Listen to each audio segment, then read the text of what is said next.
Hello and welcome to the Cinementalist podcast for Cinementalist.com. My name's Andy. Sitting next to me is Floki, our bearded dragon mascot. And sitting opposite me is my very good friend and film reviewer extraordinaire, Liam. How's it going, dude? I'm fucking splendid, mate. How are you? Absolutely fucking splendid. Yeah, Absolutely. What a great way to start. It's very positive. Yes, yeah. Things are good. Things are just like decent, mate. Yeah. So, yeah. You know what's been cheering me up, actually, is according to the weather at the moment, there are supposed to be thunderstorms. And I love a thunderstorm. I mean, there was almighty rain last night. So Yeah, I was didn't really really hear hoping. any crackles, though. I had the window open and everything. I was like listening out for, because I like to, whenever there's like thunder and lightning, I like to go and sort of stand out in it. And I like just sort of feeling nature in that. This thing, I mean, I like thunder and lightning, and if the rain was complemented by thunder and lightning, I wouldn't have cared at all, because it was just rain. It was more like, oh, for fuck's sake. You know, just Back to regular old England. yeah. Why can't you just do the supplementary thing and make it cool? Yeah, absolutely. yeah, that's what I like. I like feeling sort of the air pressure change. Yeah. It's nice, and it's nice to stand outside in it, I find. But makes you feel kind of like insignificant in a nice way. Yeah. It's like all that Power fucking of the universe. that cosmic shit, man. It does just sound like we've smoked a massive joint before we started. I promise you we haven't. I learned very, very early on that it's impossible to talk on microphone when you're stoned. It's Hey, buddy. Hey, what? Hey. End of podcast. yeah, quite literally. No, disappointingly sober, but working on it. Okay, let's kick off, as we always do, with some film news, because we are a film podcast. It's not your daily English weather report. Is there some cool stuff this week? Yeah, some. Last week it was the sequel-a-thon, and that didn't go down particularly well. But yeah. Well, here's a film that we've both been interested in, actually, and this is an article from Variety. It's official, Dune to world premiere at Venice Film Festival. So we actually have a premiere date for this now. Denis Villeneuve's hotly anticipated Dune reboot, Dune, will world premiere at the Venice Film Festival in September. Apparently, September the 3rd. So there you go. There's something to look forward to. I genuinely have been looking forward to Dune quite a bit, and I'm just thinking, when the fuck, this film is such a long time coming now, because with understandable caveats, it's been pushed back relentlessly. Yeah, and it's not the one and only release I've been psyched for, but it's way up there. Even though, I remember we both discussed the trailer on the podcast. And I watched the trailer and I was left feeling a bit nonplussed. The colour palette's very grey, which worries me slightly. I came away from the trailer just not really feeling anything, but it is Villeneuve. And as far as I'm aware, he's asserted that his adaptation is going to be as faithful as it can, within the constraints. Although, as we covered previously, is apparently half of the book. Half of the book, yeah. Half the book. So that's this is like precipitative of a follow-up. Yeah, and there was that whole thing about, because the pandemic's happened since and funding's changed for films and the theatrical releases, and the whole movie industry is in a bit of strife as to how it moves forward next. If they go to a streaming platform, will the sequel actually ever happen? So there was a genuine danger that you will get a Dune movie that might actually be quite good, but only half the book, and there's no sequel after it. Wouldn't that be, haven't Dune fans been through enough at this point with however many terrible adaptations there have been? Well, yeah, this is the thing. I mean, I love David Lynch, but one of the things I'm most excited to see is Skarsgård as Baron Harkonnen. So I want to see, like, Skarsgård doing Harkonnen as he was written by Frank Herbert. That will be something. Yeah, I mean, it's actually worth going through the cast list again here. It's got Rebecca Ferguson, Oscar Isaac, Josh Brolin, Stellan Skarsgård, Dave Bautista, Sharon Duncan Brewster, Stephen McKinley Henderson, Chan Cheng, Charlotte Rampling, and Jason Momoa, of course. Oh, and Javier Bardem. Timothy Chalamet too, isn't it? Yes, yeah. Sorry, he was in a different bit earlier in the article. Oh, right. It wasn't on that list of names, but yes, Timothy Chalamet, of course, in the lead. So, yeah, I mean, really, really hyped for this one. It's nice to finally get some. Well, I mean, when you say a concrete date, that doesn't really mean anything anymore, does it? But I adore Dune, and one of the things, probably on a more goofy, immature level, I just love the fact that you have all these names like Leto Atreides and Vladimir Harkonnen and Muad'Dib, etc., and then you just have like one of the main enforcers for the Atreides family, Duncan Idaho. He's just Duncan Idaho, and I think that's Jason Momoa. And that is a fucking badass character. So There's a bit of that in Game of Thrones as well, isn't there? Where you just get the feeling that George R.R. Martin just gave up on making up funny names. yeah. You go, This is Jeff. Tywin, Tyrion, and Jamie. Yeah. Just does a friend of his? I have no idea. Bathrog, Balsar, and Thomas. Yeah. Just it always struck me as odd, but somehow it worked anyway. Yeah, you zone in and out now and again, don't you? New thriller Everest is about to come out soon. Well, at the very least, they're announcing cast. Oh, God, is this one of those natural disaster thrillers? I would imagine so. This is Doug Liman. And he's announced Ewan McGregor, Mark Strong, Sam Heughan. And it's going to be an action-adventure thriller. It's apparently going to be chronicling the explorer and mountaineer George Mallory, who's being played by McGregor, and him being picked up by the Royal Geographic Society to restore British pride by scaling the impossible. So I like that there's a historical aspect there, because my first thought was, is it going to be everyone goes mountain climbing and it all goes wrong? But to have that actual tie to history might be interesting. So it's based upon George Mallory's exploits, but it's an action-adventure thriller. Yes, that's how they're billing it. Okay, fair enough. Yeah, just reading further in the article here. Apparently he's a self-proclaimed climbing nut, Lehman. And he plans to start shooting in the UK and Italy next January. This is the guy who did that fucking Lockdown film, isn't it? With Chiwetel Ejiofor. Yeah, I think he did, yeah. Which was horrendous dog shit. So hopefully this will be an improvement. Yeah, hopefully so. But I think there's a good cast list there at the very least. We're both big fans of Ewan McGregor and Mark Strong. Yeah, love those two. Absolutely. They've actually both got a habit in recent years, I've noticed, of turning up in bad movies and giving good performances. So I really hope this time there's a good movie underneath them. I just Ewan McGregor as Renton, primarily in the first Trainspotting. That performance alone makes me quite forgiving of his more pappy offerings, because he's just so fucking outstanding in that. So I like Ewan McGregor, and yes, Mark Strong. Always got a lot of time for Mark Strong as well. So absolutely could be cool. Russell Crowe has apparently backed a new coastal Australian film studio in wake of country's production boom. I've seen a fair bit of hype. He's a fucking New Zealander, though. Well, I actually didn't know that. I always thought he was Australian. Is he New Zealander? Swear he's a Kiwi. Oh, fair enough. I'm going to have to look that up now. But I've seen a bit of hype about this. There's apparently a really big filmic production revival going on in Australia, and it's being called Aussiewood, which I kind of like. Well, the thing is, Australia, actually, I mean, I love a great width and breadth of Australian cinema. Is he trying to sort of launch a return to the golden age of Aussie cinema? Because apparently this is coming because there's lucrative tax incentives to encourage productions to move to Australia. So just to qualify what I said, New Zealander by birth, he spent 10 years of his childhood in Australia and returned there permanently at the age of 21. However, he has been denied Australian citizenship on 2 occasions. That's really so interesting. he's a fucking New Zealander. Well, yeah, fair enough. I've learned something today. No, but he identifies with odds, and that's good though, man. Because he's one of those actors I've never actually looked him up. There's certain people you don't IMDb, isn't there? And I just always assumed. I mean, if he's like, I mean, I don't really know the details of it, but if he is sort of advocating a return to the great era of people like, Weir and movies like Waking Fright, for example. I think this is Australia as well, making a business decision in the sense that they're putting all these tax incentives in for productions to move over there. I guess to hype up that part of the industry. Last year, there was a 215% increase in inquiries from May to September compared to the same period in 2019. Major projects such as Marvel's Thor, Love and Thunder, George Miller's 3,000 Years of Longing, Ron Howard's 13 Lives, and Netflix's sci-fi Escape from Spiderhead have all recently filmed Done Under, so it does seem to be working. But this new facility, I think, is going to be pretty amazing. It's going to cost $438 million, and it will be constructed on a sprawling pre-existing Pacific Bay resort complex. It will integrate production, post-production, and accommodation and amenities. So they're building Pinewood, really, the Aussie version of. Cool.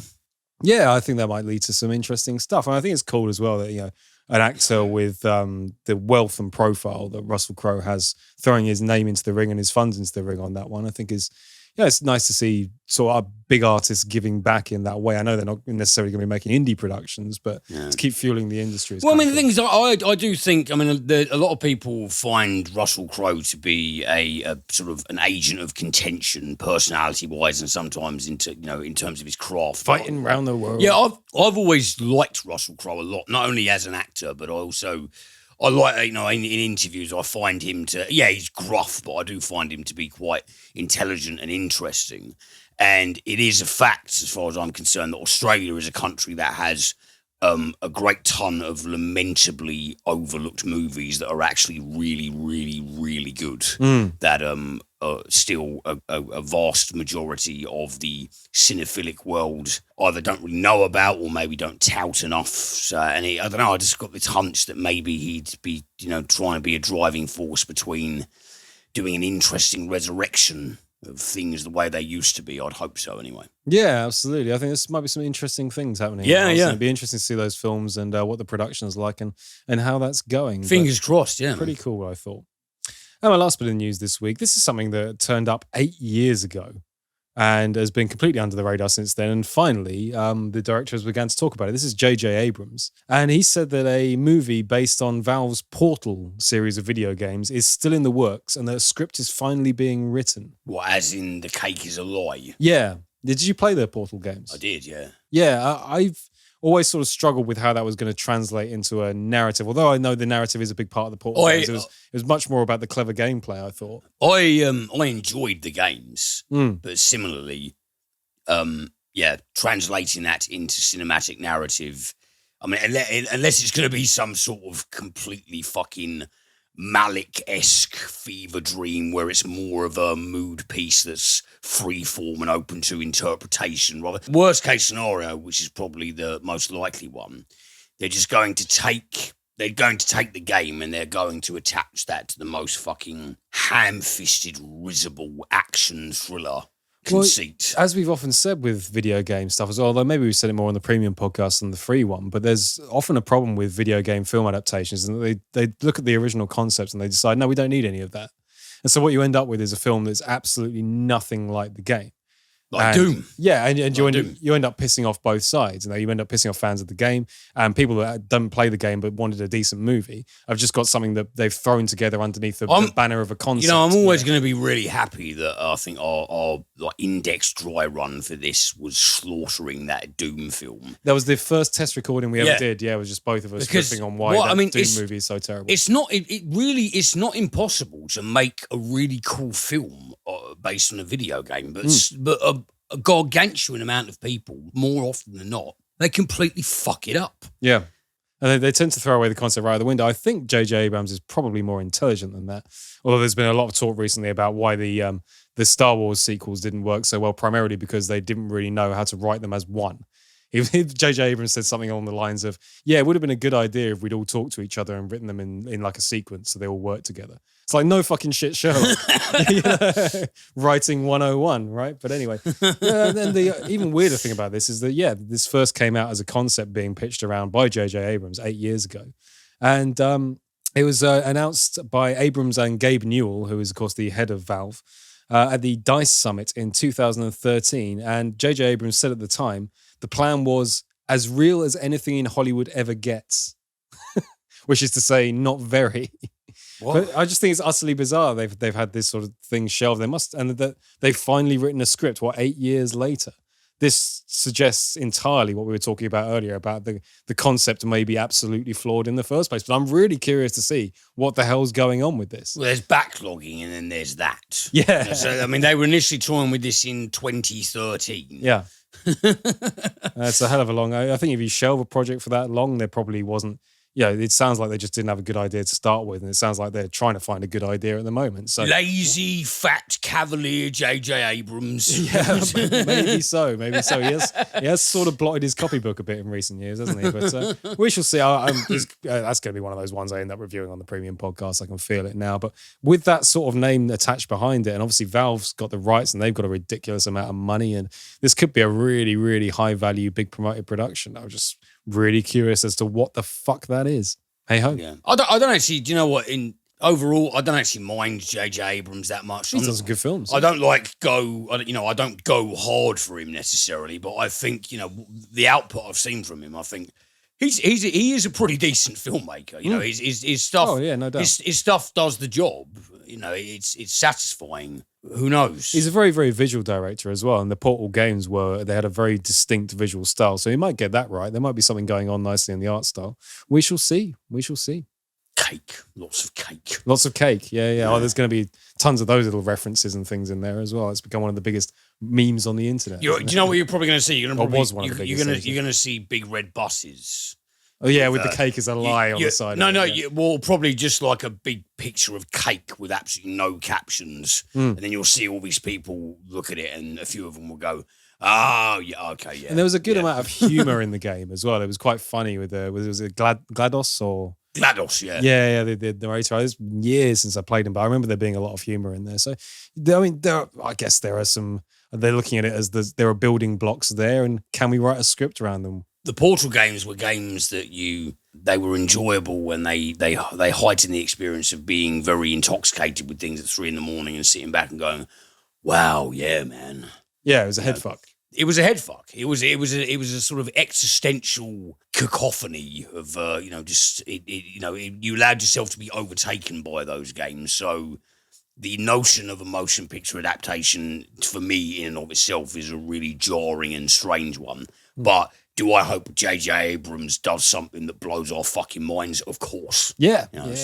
Not pessimistic about it at all, just confused. Yeah, as I said, I'm just confused as to what the fuck that's going to be, but I do definitely want to see it, and that's something. Yeah, big time, man. Okie dokie, then that concludes the news this week. Liam, as usual, has a couple of film reviews for us. What are you starting out with, dude? I thought I would start out with the latest film by Antoine Fuqua. I always love Antoine Fuqua. Yes, this is Infinite. I believe that you brought this up on a film news not too long ago. It's Marky Mark, isn't it? You love Mark Wahlberg. I love Marky Mark. The reason I chose one of my favourite actors. The reason I chose this is because he's one of your favourite actors of all time.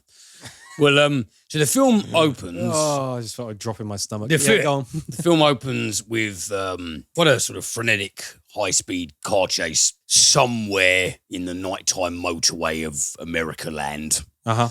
And Dylan O'Brien, actually, who is the lead of Flashback that I talked about on the previous week's episode, he is a man named Heinrich Treadaway, and he is in some sort of high-speed red convertible fucking vehicle. I don't know about bloody cars, but he is being... Doing well so far. He's in a car somewhere in America land. Somewhere in America land, being relentlessly chased by friends and foe, and he is in possession of something very vague and mysterious that people want to get their hands on. And we see him take out the cigarette, the inbuilt car cigarette lighter, and very painfully cauterize himself before he engages in a stunningly ludicrous set piece. And he basically makes the car spin in circles off of a closing land bridge, and then lands on a crane. Uh-huh. And he's in possession of a weird sword-looking thing. And then Mark Wahlberg wakes up. So it's literally doing It Was All a Dream. Well, this is the thing. All that happens, and then it cuts to Mark Wahlberg, and it cuts to Marky Mark, all buff and bare-chested, looking in the mirror, narrating, and his narration begins with something like, have you ever had a dream so vivid that it felt like it was definitely fucking real? Something like, all this palaver, something that has been, that's a trope that has been well trodden in lots of stuff. Yep. So I think, okay, we're off to a really great start so far.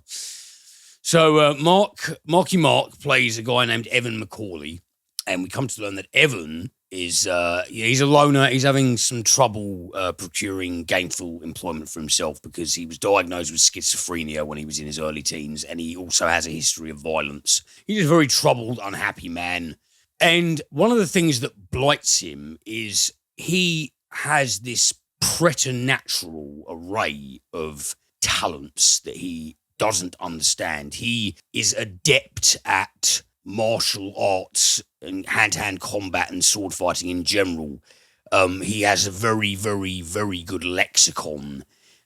He is extremely knowledgeable about global geography. He is he's very erudite with history. He's a very, very intelligent man, as well as being adept with physical fighting arts and how to identify the exact model of a firearm and to utilize it. So sorry, can I just for a very brief second pause you? So far, I've got that he's living in a dream world and he knows kung fu.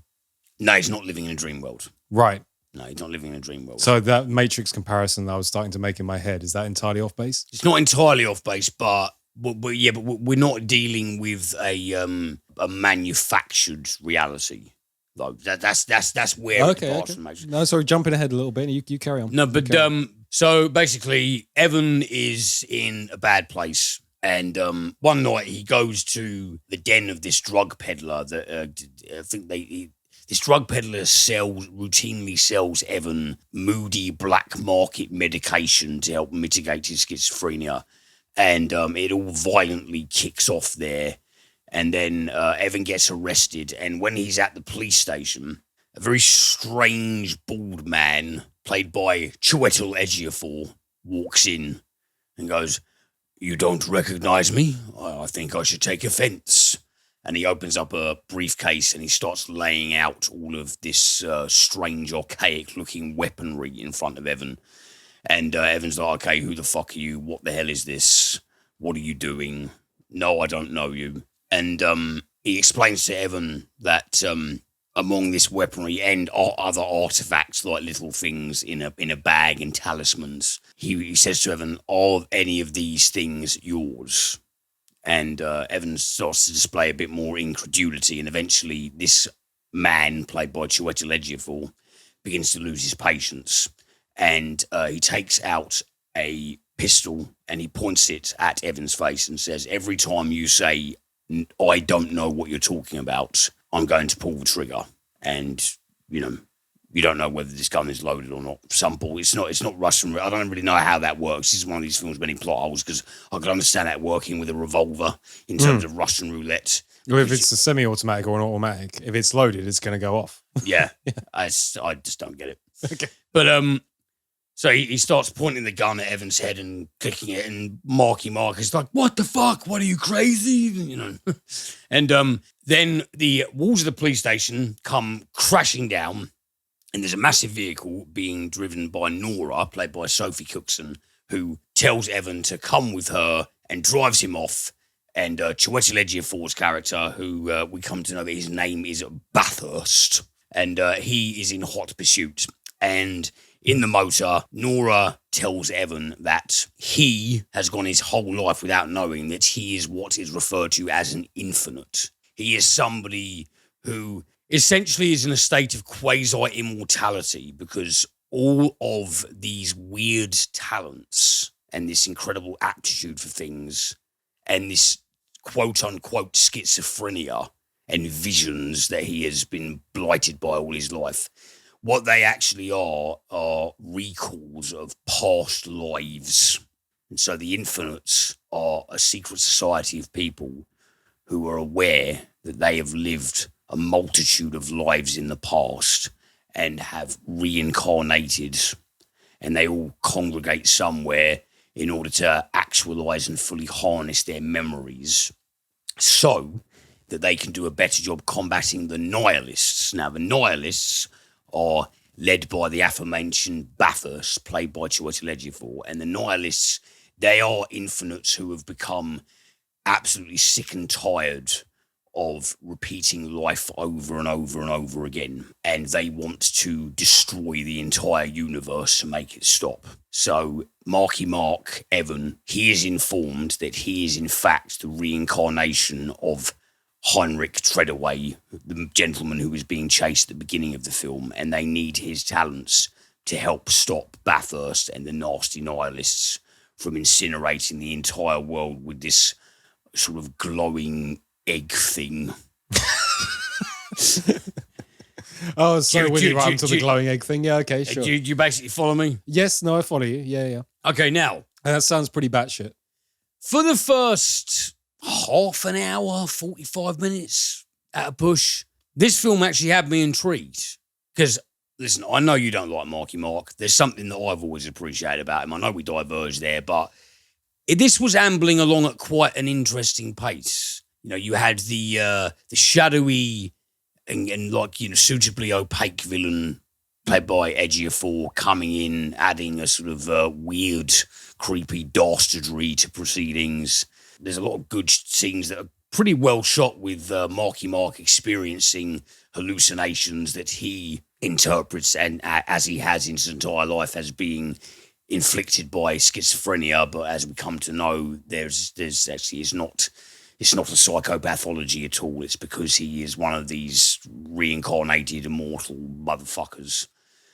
Visually, that was very interesting. It was ambling along at quite a cool pace, and I was invested in how in the trajectory. But at the midway point, it starts to really drag.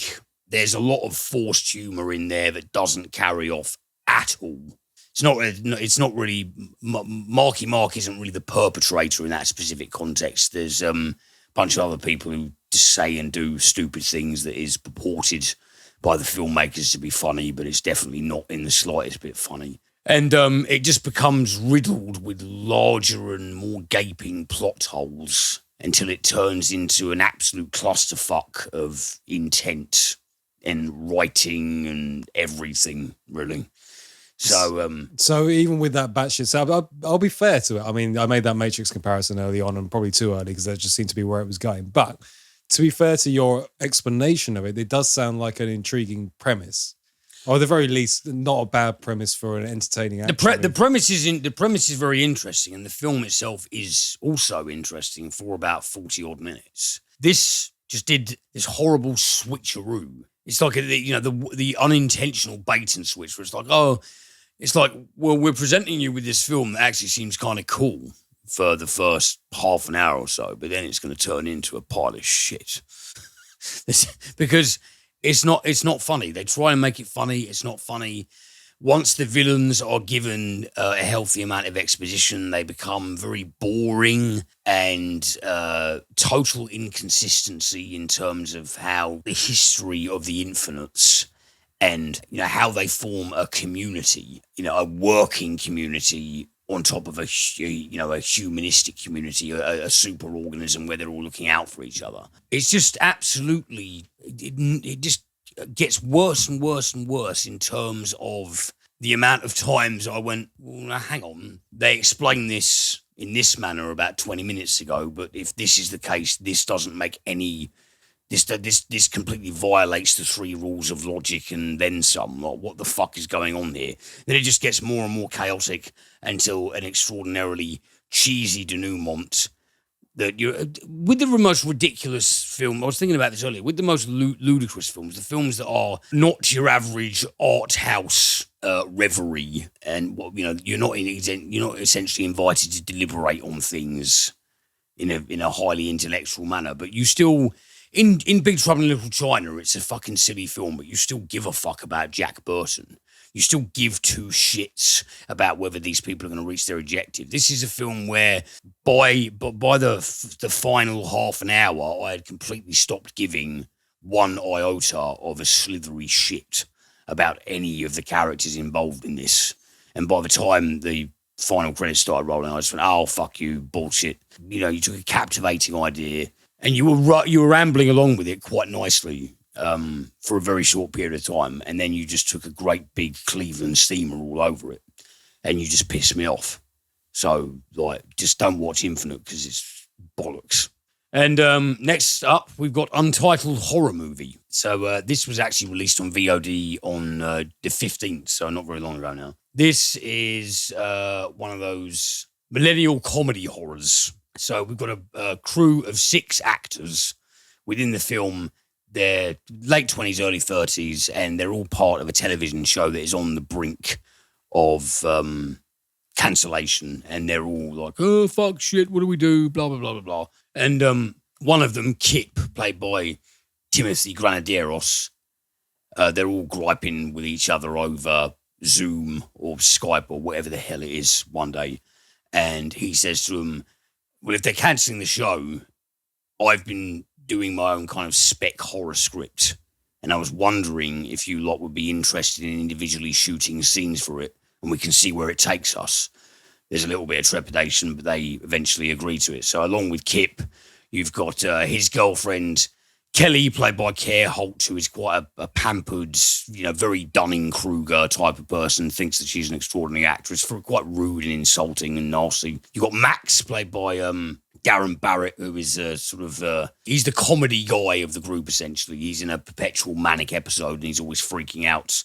Declan, Luke Barnes, one of our own Luke Barnes, who is a very pinch-faced GQ model. I'm better than everyone else. Narcissistic. These people are all fucking annoying, narcissistic pieces of shit. And they start to film scenes for this horror film that Kip has written. And Kip gets hold of a pendant and he logs into Reddit and he reads a banishment incantation that he informs his friends that he sent to his previous manager because his manager disowned him and said he didn't want to represent him anymore because he was no good, etc., etc. And over the course of shooting this film, they discover that this Reddit banishment incantation has actually invited a malevolent spirit to plague the six of them whilst they're trying to shoot this film. So it's a meta found footage horror comedy extravaganza, except it's just not funny. It's not funny, and there's probably about one jump scare that I found effective. This is part this film. What this film does is it jumps on the bandwagon of a phenomenally large slew of comedies that are just infected by this. It's like this contemporaneous narcissism where it's all repetitively and fumblingly self-referencing, and it's like, don't do that. Oh, we told you not to do that. Don't do that. Then it's that ad nauseum again and again. I mean, this film is only an hour and a half long, and there is it's chock-a-block with that sort of crap in a way that's unconvincingly acted, peppered with very, very trite, amateurish moments of suspense with this malevolent spirit that is not in the least bit scary. I don't know if they were working with an incredibly meager budget and they were trying to, do the best they could, or whether they went intensely minimalistic, but either way was very, very flat-footed. And this demon in particular, I won't give away too many spoilers in case anyone out there is interested in seeing it. God knows why you would be, to speak frankly. But it just doesn't land. It doesn't land in any way, shape or form. And if you actually want a good example, or at least a moderately decent example of this kind of format done quite well, go and watch something like Unfriended Dark Web, which is all shot entirely from the viewpoint of people on Skype. It's one of those laptop thrillers, I think they're being called. That is semi-ridiculous, but at least has momentum and it has good acting and it does provide some good moments of chilling disturbance. Untitled Horror Movie, it attempts to be funny, it fails. It attempts to be scary and get under your skin, and it fails. And it ends in a final gag that is just completely derivative and risible, and it was just complete. So we got two films that are a monumental waste of time this week. I'm really sorry about this. Yeah, it's pretty downbeat, but then, if the films aren't good, they aren't good. I apologise for, being an aggressive Debbie Downer, but both of these films are fucking horrible. So, sorry, dude. Sorry, peeps. One of those weeks. Yeah. Yeah, it really is one of those weeks. It's like, Jesus Christ. I was sitting there, after I watched Untitled Horror Movie, I was sitting there thinking, so what? Not even a break? I haven't even caught a break on one of them. Yeah. There's not even one of them. There's two chances for something there's redeeming. not one of them that's a bit good. They're both dog shit. Okay, fair enough. It's like, you throw the dice, it comes up like that now. Yeah, for sure. But, so please don't watch those. But you still gave one recommendation in there. What was the laptop thriller? Oh, Unfriended Dark Web. I think it came out in 2018, and it was a mutual friend of ours that showed it to me, and I actually went into that with something of a skeptical hat on. And there are moments of ludicrousness, but they make me laugh. So even though that's not necessarily what the filmmakers intended, that there is enjoyment in that. But Unfriended Dark Web, it's very, very well acted, especially by the lead guy. He particularly gives a good performance that imbues the film with some real harrowing nerve jangling, and there are some choice scenes in it that are genuinely they're vicious and disturbing. And so, yes, I haven't actually seen the first installment of Unfriended, I must admit, but Dark Web, it is a good night in. It's competently made, and it does its job, and I do enjoy it. I do think that it's a film worth watching. And it's a million times better than this piece of shit. So, honestly, Unfriended Dark Web, go and watch that. It's not going to blow your socks off, and there might be a few moments that make you roll their eyes. Personally, they make me laugh, but in its totality, Dark Web is pretty good. And I just thought about that the entirety of Untitled Horror Movie. All I could think about was Unfriended Dark Web. The minute the credits rolled on this piece of shit, I just stuck that on. And then after that finished, I thought, see, that's how you do it properly. So there you go. We took two negatives and turned them into a positive. There you go. So, not all bad, eh? Okay, then that brings me on to TV of the week. And first thing I want to talk about this week is a BritBox original. BritBox? Yeah, so you're aware of BritBox? I do know BritBox, yeah. It's the UK streaming service that, as best as I can tell, currently has a load of UK TV Gold reruns on it. All that being said, like any good streaming service, they have decided to start making their own original content. And I believe this is their first attempt. And it's called The Beast Must Die. Ooh. Now, there was I know the Claude Chabrol film from the 70s. Yes, it's based on a novel of an author I actually did have in front of me and don't have anymore because I've got my different set of notes up, but it is based on a novel. And let's get into the setup on this. So this is BritBox's first go at the streaming original content game. This opens with Cush Jumbo playing Frances, and she's looking directly into the camera with a load of water running down her face. And she's staring dead at you, and she says, "I am going to kill a man. I don't know his name. I don't know where he lives. I have no idea what he looks like, but I'm going to find him and kill him." And the soundtrack goes all dun, dun, dun in the background in that very sort of 1950s Cape Fear kind of way. That sort of overblown orchestral, stab of dun, dun that you used to get in like 50s movies. Yeah. There's one of those going on in the background. It doesn't literally do the dun, dun, dun. So, not quite that, but something really close to it anyway. So, okay, this is interesting right from the get-go. And we then cut to Nigel Strangeways, played by Billy Howell. And he's in a psychiatrist's office on the Isle of Wight. Most of this is set on the Isle of Wight. Riveting. And he's talking about, he's a police officer and he's got PTSD. And he's talking to his therapist about flashbacks that he's been having recently. And the cause of his PTSD is gradually revealed over the plot of the show. But at this point, you just know he's a police officer. He's been off the force for some time. And he's been posted, much to his annoyance, on the Isle of Wight, where not a lot happens. But this is his new posting. And we then cut to him going into the office on his first day. And he walks in, he's kind of unimpressed. It's a small podunk kind of, the Isle of Wight, for those unaware, is a relatively small island off the coast of England. And not a lot goes on there. And he's a bit annoyed that he's been put into this position. But he sits down at his desk, starts going through the case files and everything that he's got to do that day.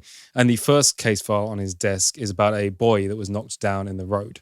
And he's got to read through this in 10 minutes because the mother of this boy is coming in to discuss the case. The mother, if you haven't figured it out already, is Frances, played by Cush Jumbo. This is the same story as the 1974 French film. Sure, yeah, pretty much. Yeah, cool. Yeah. Okay. Not that I remember the French film particularly well. It's good. I have seen it. Yep. Yeah. But anyway, she comes into the office and says, listen, this happened on Easter weekend, which is now 3 months ago. Your predecessor didn't handle the case properly as far as I'm concerned. You seem to have absolutely dropped the ball. There's been no proper investigation done. What are you going to do about it? And Nigel is very apologetic. He says, look, I'll level with you. It's my first day. This is the first case. I'm going to look through it. But just looking through the file, it looks like we did seem to do everything right. And Frances is obviously very upset with this. So what she does is she goes to her local bank, and it's revealed that she has in her savings account a large amount of money from a life insurance policy that was taken out on her husband, who is now deceased. And so she moves that money from her savings account into her current account. She cuts her hair very short, and she goes back to the scene of the accident in order to investigate the crime herself, seeing as far as she's concerned, the police have done nothing. So she starts investigating around the area and she starts asking the locals what was going on over the Easter weekend. And there was a motor racing event in town. And she poses as a road safety officer. She was a teacher previously, and what she does, she takes her teacher's ID, the lanyard she wears around her neck, she flips it around the other way, turns up, knocks on people's doors and said, I'm with the Road Safety Authority, can I talk about an incident that happened here on Easter weekend? Eventually, she comes across this local who reveals that on the day he saw a woman who he believed to be very drunk and in a slight state of undress, wearing like a checkered flag kind of dress. And she was having a huge argument with her boyfriend, what he perceived to be her boyfriend, as they were stumbling down the road. Francis isn't particularly interested in any of this until he says that, yeah, I think he'd been in a fight or something, because she kept saying something about that he'd hit somebody. And suddenly she puts two and two together in her head. So she goes off, she does a bit of research, and she finds people that were at the motor racing event on the Isle of Wight that day. And she finds this photo of a trio of models wearing checkered flag dresses. And she takes it back and she shows this photo to this guy. And he goes, yeah, that's her. That's definitely the one that was here yelling at her boyfriend about something about that he'd hit somebody. So she tracks this woman down. This is Lena, played by Mia Tomlinson. And she's working as a model, corporate events, that sort of thing. Francis tries to befriend her, but Lena's quite standoffish. So what Francis does is she deliberately pours a drink down the front of her dress. And when Lena goes to change in the bathroom, Francis corners her and feeds her a lie. She says, I'm an author and I'm writing a murder mystery novel. And in my novel, a model just like yourself working corporate events ends up murdering somebody. Could I follow you around? Could I even start driving you to some of your gigs? And sort of tail you for the day in order to get more research for my book. And Lena reluctantly agrees because it will save her train fare, etc., getting from job to job. So they begin to strike up an unlikely friendship. One night, Francis takes Lena to get drunk. And when she brings her back home, as they stagger up the stairs, she puts her into bed and she takes her phone out of her bag. And she's noticed while she's been hanging out with Lena that her phone has been ringing constantly and she's been ignoring the calls. So she looks through the contacts that have called her recently on her phone and finds there's a mysterious man named George that keeps trying to call her. Anyway, next day, Lena wakes up. She's very annoyed that Francis got her so drunk because she's late for a modeling gig that day. They have a big argument. But Francis eventually manages to calm her down and says, you kept talking about George last night. Who's George? And it's revealed that George is not her boyfriend. George is her brother-in-law. And funnily enough, Lena has to go very soon to her sister's birthday and her brother-in-law will be there and she's been dreading it. So Francis says, no problem. I'll drive you there. I'll stick around for a bit. I'll be your moral support on this difficult day. If you don't get on with your family and your sister and your brother-in-law on that, I'll be there. So they turn up to this huge country mansion on the Isle of Wight. She's introduced to the family. There's George's sister, who's quite elderly. They've got a huge amount of money, huge number of fancy cars parked out on the drive. She's introduced to George's wife, who's very nice and friendly towards her. And suddenly George pulls up. And he's played by Jared Harris. Oh, okay. Yeah, that's always a good sign. This has definitely been the big sell for this show. Yeah, is that Jared Harris features prominently in the show and especially prominently in the advertising. Yeah. Clever, canny move, that one, to get people to watch their first streaming thing because everybody likes Jared Harris for reasons that we'll go into in a minute. But anyway, he screams up in a bright green Aston Martin and he's got his young son with him who's being sick in the car because he drives too fast. And he's immediately revealed to be an arrogant, tough, bastard narcissist. Arsehole, man. Yeah, this immediately exudes from Jared Harris's character. He's very, very obviously a completely egotistical arsehole. And of course, she's now putting everything together. This is very likely the person who killed her son. So she begins to ingratiate herself within the family, to hang around, to become close to them, to become trusted by them, so that she may eventually wreak her revenge. Ooh. Yeah. Well, I mean, as the soundtrack would go at this point, dun dun dun. Well, I mean, I love that movie. So, I wasn't actually, I'd heard of this title. I wasn't actually aware that it was directly based upon the same story.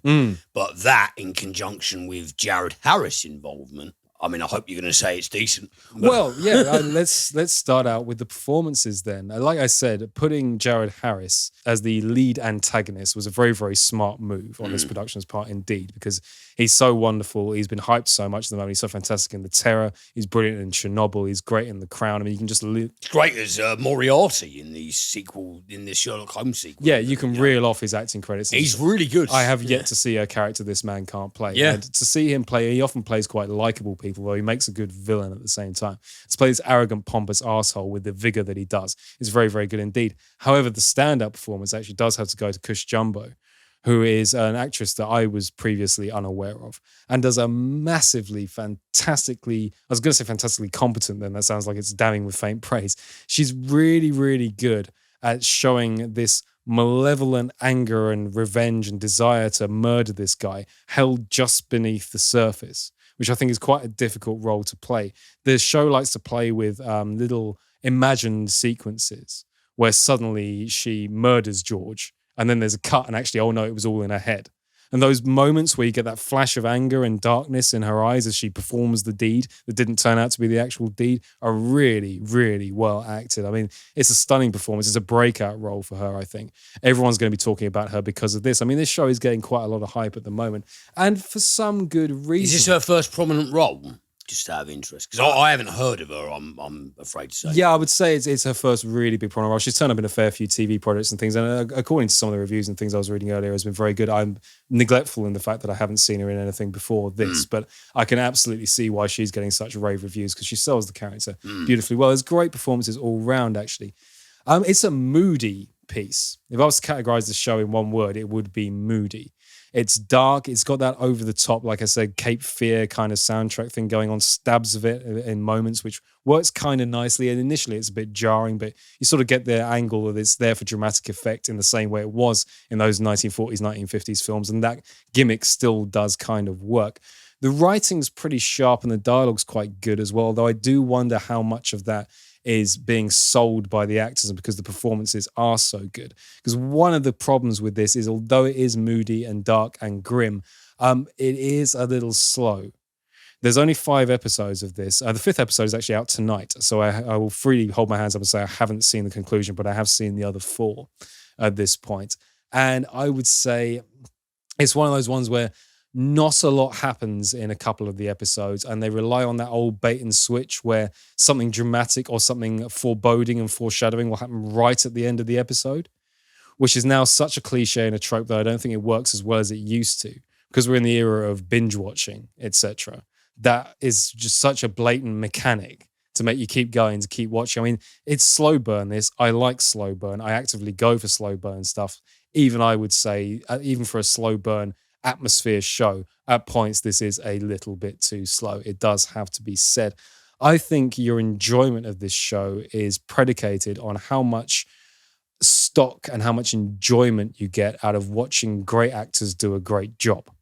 Because really, that's most of what's here. Now, it's obviously building itself up. Like I said, I haven't seen the final episode. It's obviously building itself up to a big twisty reveal conclusion. We've also got Nigel Strangeways that actually, for the 4 episodes that have been out so far, there's been bits revealed of his character, and he's sort of working behind Frances, and gradually, because he's a good cop and he wants to right this wrong, and he starts to figure out that maybe what's she doing so close to the family, and maybe she's going after somebody, or maybe she's trying to bring them in, and this is all illegal, and he's sort of 2 steps behind the rest of the plot.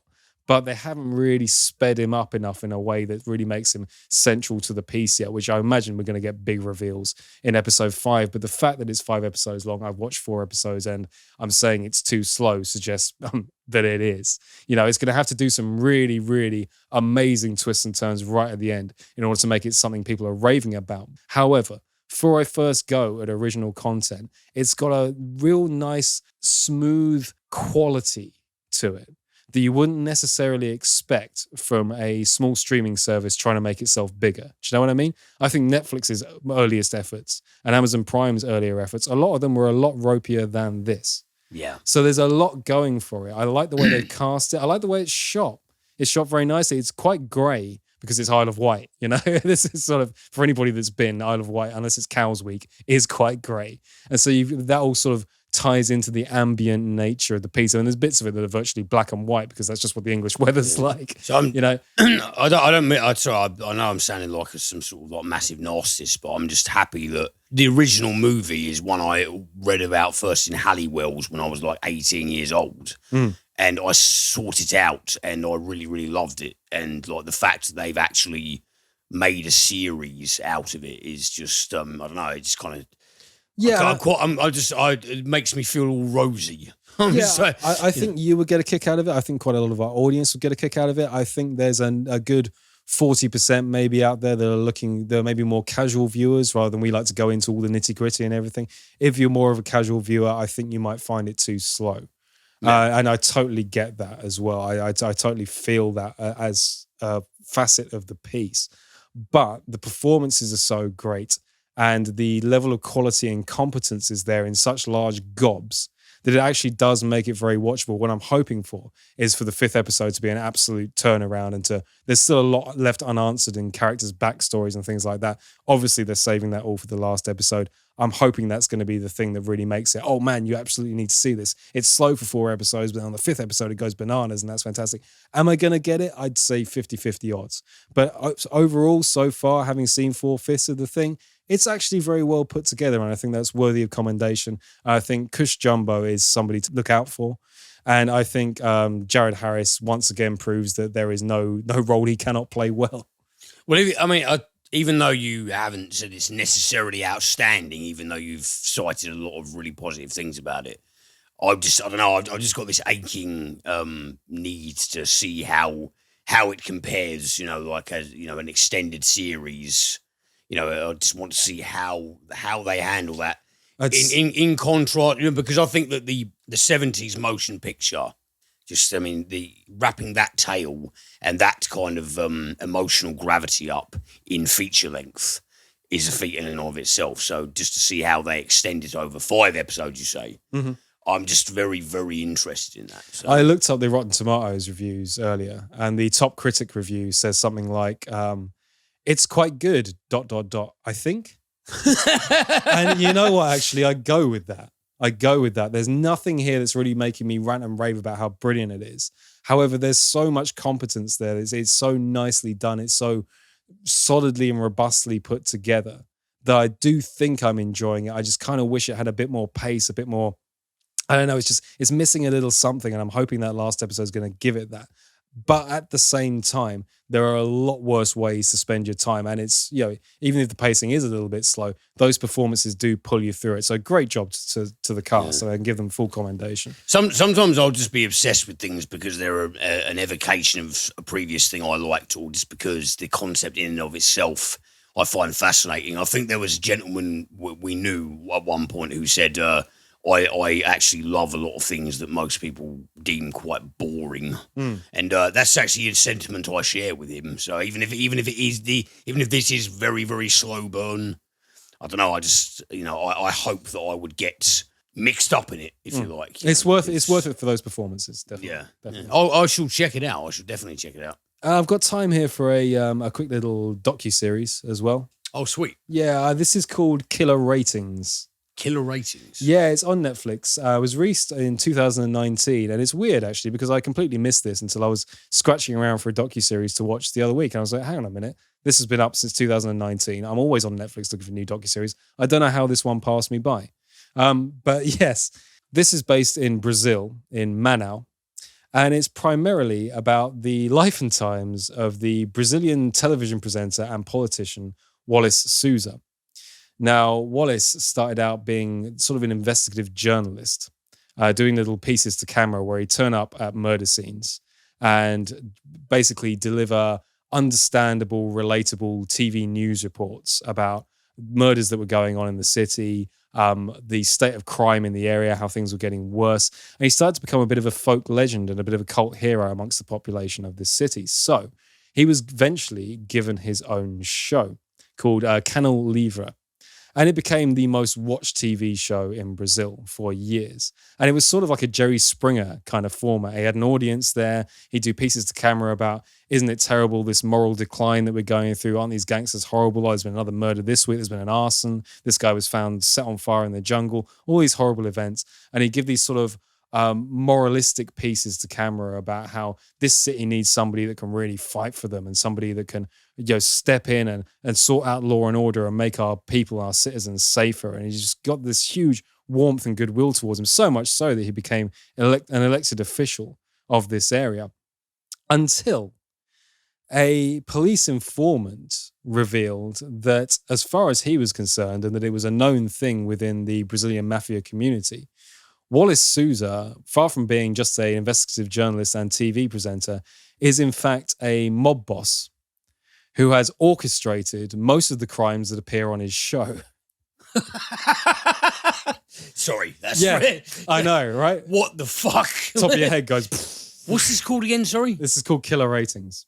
Jesus, and Christ, so that is something. This docuseries attempts to analyze. It's got interviews with Souza himself, people around him, police informants, people that say he was this way, people around him that say no, it couldn't possibly be, and all of the moral quandary that throws up for people. Holy shit. He now exists in some weird space of being half disgraced and half accredited. It seems to have split people down the middle as to whether this was actually this way. So, I mean, yeah, what a great concept.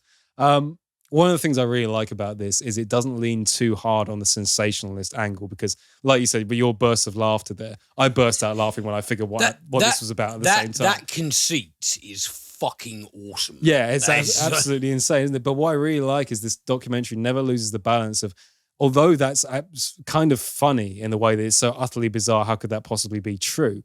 It never loses sight of the fact that these crimes, whether they were committed on Souza's orders or not, are still absolutely horrific and terrible, and the damage they cause to the families. What I would say is that it's very gory as well, in the way that if you've seen like news reports or anything from Latin America or South America or any of that, you'll know that they have no problem whatsoever with showing dead bodies without any blurring or pixelation, that kind of thing. This documentary is very, very much the same. So you're going to get, if you don't like seeing real dead bodies and a bit of gore and things like that, or you can't tolerate that, and this isn't the show for you. If you can tolerate that, then I think you'll find a lot within it.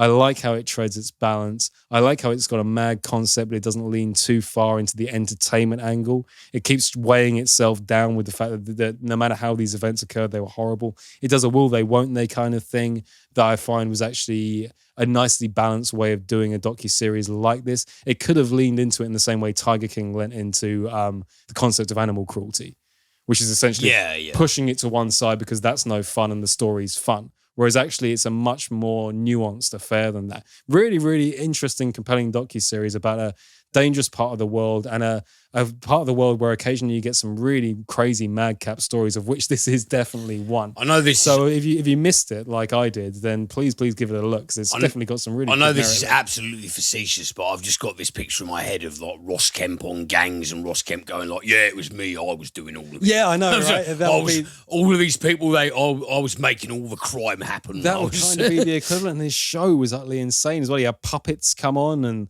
a chef that was there every week making food for the audience. It was this weird carnival cavalcade atmosphere going on that just, in light of the allegations as well, just makes that look horrendous. And there's bits of this that just make your eyes bulge and go, really? No?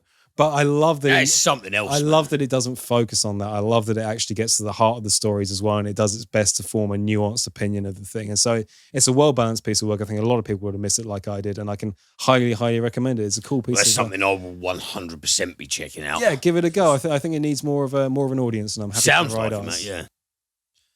Okie dokie then. Well, to finish off, I have Marky Mark trivia. But you don't like the man, so why did you do that? Well, because I couldn't really do any trivia about the Kill the Beast or whatever it was. So Marky Mark trivia is where we ended up. Are you going to bring up all of the bad shit he's done? Some of it, yeah. Why am I not surprised? No, that's fair enough. To be honest, it didn't take much work actually to find. So I've tried to balance it out a bit as well, because I realise a lot of people do like Mark Wahlberg. So let's have some Mark Wahlberg trivia, shall we? Yeah, okay, cool. A 16-year-old Wahlberg assaulted Hoa Johnny Trin so violently that he faced attempted murder charges. Wahlberg also thought that he permanently blinded the man in one eye, but that injury was sustained during the Korean War. He pled guilty and was sentenced to prison for 2 years, of which he served 45 days, but would forever have felony charges on his record. Recently, Wahlberg has come out seeking a full pardon, stating he's turned his life around and has become a good influence. Even the victim, Johnny Trin, is in support of the pardon. My hope is that, if I receive a pardon, troubled youths will see this as an inspiration and motivation that they too can turn their lives around. I remember reading about that. I don't know. I'm not going to sort of... I thought I'd just sort of leave that trivia where it is and let the audience make up their own minds as to what they think. Yeah, Mark Wahlberg is or was a violent Southie, and that's not really good. Yeah, well, just to understate it a little bit, yeah. We'll land on that moral point. Yeah. Okay. How about this one? Turns out roughly 1 in 18 men has a third nipple, and Mark Wahlberg is among them. In a few movies, they opted to digitally airbrush it out, but in Shooter, you can see it clear as day. For years, he kept mum about it, but eventually opened up about his extra nipple. That is correct, he told Australia's Nova FM when asked if it were true. Right below the other one. It's actually the size of an infant's nipple. It didn't grow.